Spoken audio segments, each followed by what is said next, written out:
Okay, all. Welcome. Dr. Brian Rector here, talking about rapport building practice and why your patients aren't staying with you. So today is a second part of a 7-part series where we talk about rapport.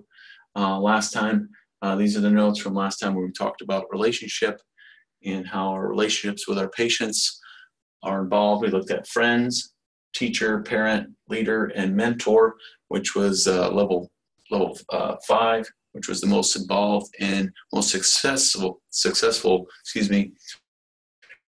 relationship we should have with our patients. You can see here on the right, we have friend to friend, teacher to student, parent to child, leader to follower, mentor to patient. This is the most successful area here, where we get our patients to follow through. So today we're going to talk about the A, which is awareness.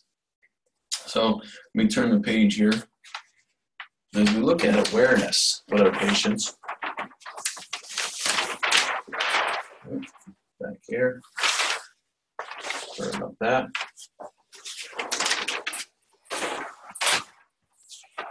There we go.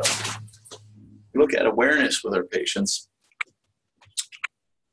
We want to look at how can we gain awareness and insight with our patients. So awareness / insight to the patient. One of the best things that we have found is that we do what's called a patient summary or story. Sometimes we like to call it. We want to give the patient their story back to them. And I'll explain that here in a second. As far as awareness goes for the doctor awareness, there's about 7 different levels. All right, we don't have time on today's call to go through all 7. But basically, sorry for my writing, 5, 6, 7, we have a couple different levels. So on level 1, which is what's called animal, and then level 7, which is called master or mastery. We want to get from animal to mastery. Basically, animal means it's about the doctor.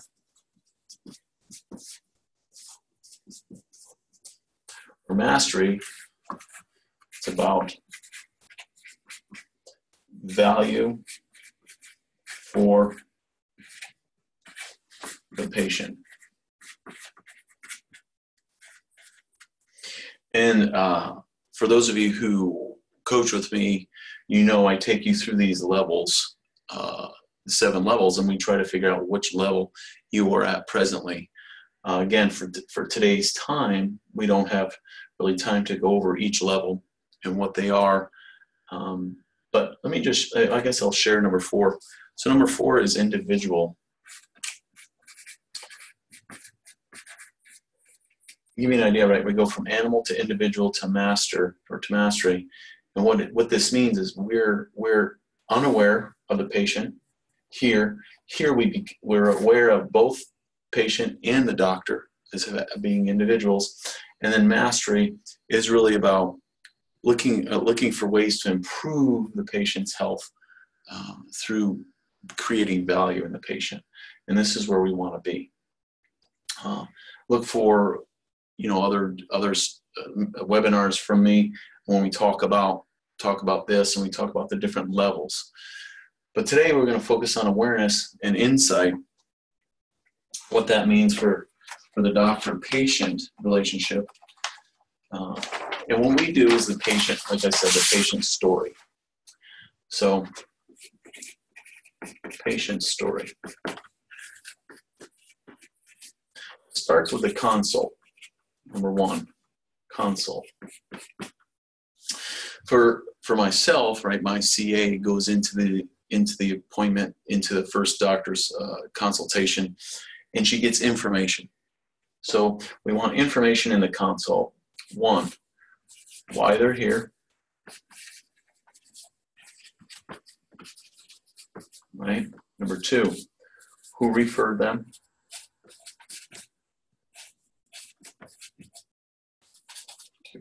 My spelling.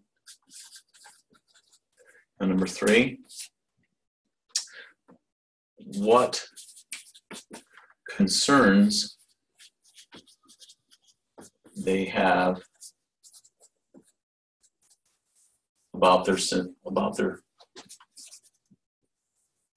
symptoms. Okay, so we look at these 3 things. The consult, we know why they're here. What's the reason? What was the purpose for them making the appointment? This is the obvious, right? What their symptoms are, where's the pain going? How long does it start? Basically, any consultation, we want to look at the SOAP notes, right? So we're addressing the symptoms in a SOAP form. Who referred them? This is key. This is a key way to kind of see where they're coming from, what's their perspective from us, what their perception of what our office is going to be like. And then 3, what concerns they have about their symptoms. So they might have symptoms here, but the real reason is this. What are the concerns? What's going to stop them from? What is going to cause further on in their health? And what is it stopping them from doing, right? So we're looking at all these different aspects. 4th, we want to look at history of health. And then 5, we're looking at, what is their goals for health? So what do they want to move forward with?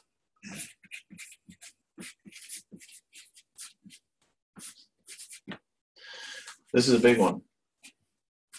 A lot of times patients don't even have a goal for health, right? They don't really even know why they're here, what they're doing. The CA or doctor can do the consult. And we're asking these main questions. Then what we're doing is we're converting this. We're taking these 5 things, convert to patient story. So when you walk in to the doctors, when we walk into the office, we're then giving them all these 5 things based on a story. So it'll be something like this. Say Joe's come in with pain going down his left arm. It's going to the fingers. It started about 2 months ago. And within those 2 months, he's been able to play golf. He's not been able to lift certain things. His hands shaky. He has a history of playing football in college. He's never been to a chiropractor before. Well, let's say for this one, he has been to a chiropractor before, just once, and he didn't have a good experience. And goals for health, he just wants to get back to playing goals. History of health, what's his history? We can say, again, I'm making up a story here. We can say, for this instance, that in general, he's pretty healthy. His parents lived to a healthy life. So when I would walk in, let's say he was referred, sorry about this, he was referred from his cousin Joe, who's actually a patient, right? So I'll put cousin Joe, who is a patient, right? So when I walk in, I then can introduce myself. Let's call this guy Phil. Hey, Phil, my name is Brian Rector. Pleasure to meet you. I then sit down in front of the patient, face-to-face, open area, no desk, nothing in between us. I stance in an open position. What I mean by that is arms not closed, arms are open, ready to accept the information I give to them, or they give to me, excuse me. At this point, I will then say, Joe, so Sandra, in reference here would be my CA. Sandra has referred me to you. Excuse me, step back. Sandra has told me the information about you. So you're having pain down the left arm, going down here into the fingers. It's stopping you from playing golf. This has been happening for about 2 months. And I'll say, but your cousin Joe has referred you to us. Cousin Joe's a patient. He's a wonderful patient. How long have you, do you play golf with Joe? I'm trying to make some connection between him and Joe at this point. And when I do that, I'm looking for a connection, a relaxation in his posture in this instance. So when I see him relax in his posture, I'm then going to continue to move forward with his stories. So I understand that your concern with this pain is going to stop you from playing golf, and you're not sure you're ever going to be able to play golf again. And also understand that your parents are fairly healthy. You have no history of illness within yourself. And as far as goals, you just want to get back to playing golf. And I'll say it in that form. And then what I'll do is I'll give an emotion to this part. Once I say it in history form, say, Phil, that must be frustrating to you, not being able to play golf. And I'll pause and stop. I'm waiting for a response. The last thing we want to do, doctors, is interrupt the patient or answer for them. Right? We want to make them answer. Allow them to answer time. So once I allow them to answer that, and they give me yes, it is frustrating, or no, I feel, I feel depressed because I'm not being able to play golf, or I'm mad because I'm wasting money not using my membership. Whatever they're going to tell us, right? We want to make sure we address it and hit that emotion. And it's a key factor here, doctor. When the patient tells you the emotion they're having, we want to make sure we jot that down. We want to make sure we put that in the patient information column, because that's an area of connection that we'll have moving forward with it in the doctor-patient relationship. Secondly, I want to make sure I reference their cousin Joe. So obviously Phil, I'll say this. Obviously, Joe told you some information that made you feel comfortable to come in.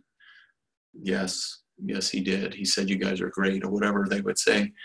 My goal here, Phil, is to make you as comfortable as your cousin Joe is, so you can refer people as well to us and have that comfortability. We're opening the doors for referral. Also, too, we're telling them Joe's response or Joe's experience is going to be like his, and he's going to have that emotion of feeling good. So whatever Joe said to him, which really doesn't matter, but whatever Joe said to him to make him come in is the same feeling that he's going to get, right? Because that's the area of attraction he's towards. So sometimes they'll say something, oh, he's a great doctor. He gives, great plans for families, and that might be an attraction. That's not the main key. We just want to know that he's going to feel like that. So he's going to feel like that. So he's going to be able to refer people to me. So with all this said, once I do that, I now ask them for, is this information correct? Did I miss anything? I'm inquiring into their story. I want them to elaborate on their story. I want it to become a bigger story.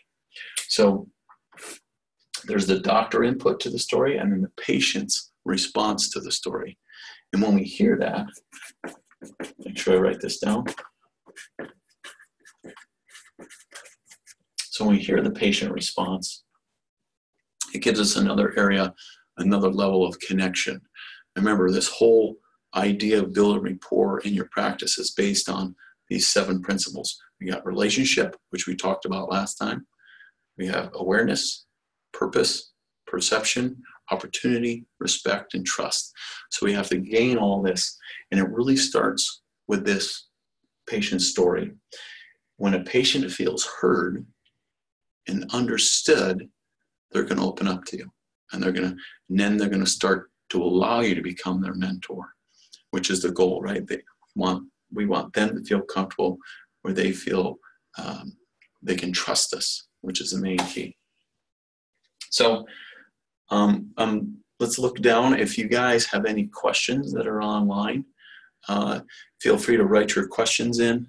Let me just check in the chat. Okay, we do have a question. Paul from New Jersey asked a question here. So Paul's asking, if he doesn't have a CA that does the consult, and he does the consult, how can he combine these two into one individual? Great question, Paul. Thanks for that. So as the doctor walks in and does the consult, you're asking these questions.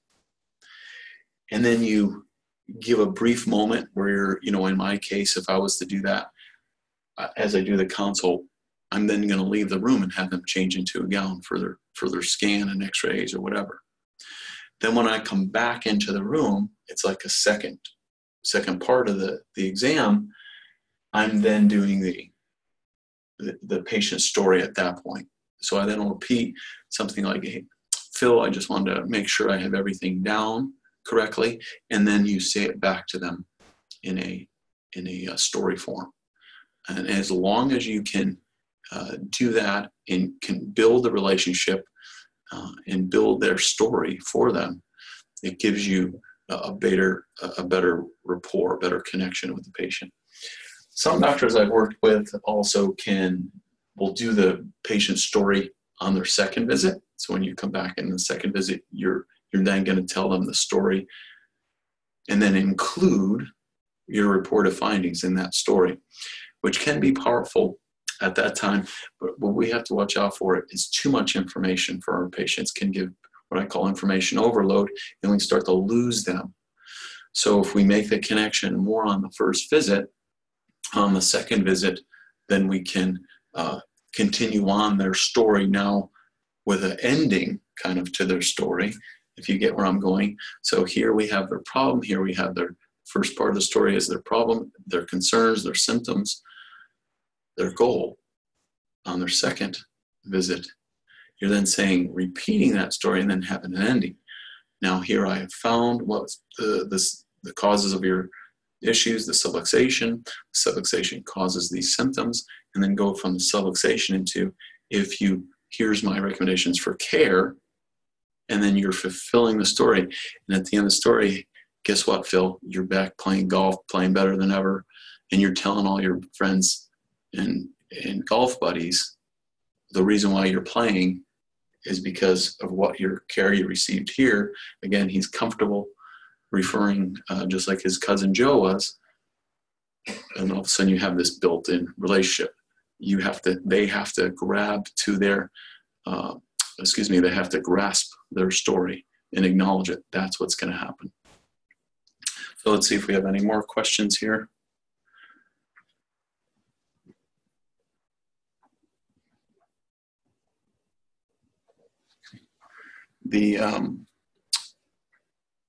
Let's see.